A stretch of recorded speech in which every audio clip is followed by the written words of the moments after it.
Well, if you guys don't mind, I'm going to upload you up on YouTube.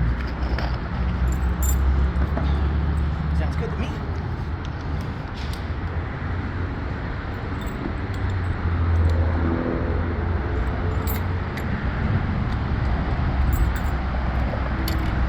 We're going to lag these right to the trailer.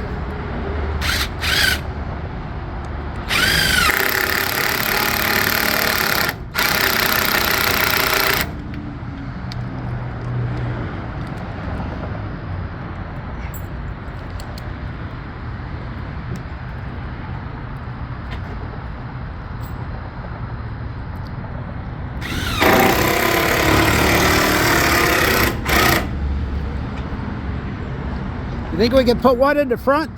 All the weights in the back, I think would be good in the front. I'm just worried about it doing that. Well, that's how we're going to strap it. Okay. I'm going to help you with that too. Okay. These out of the way.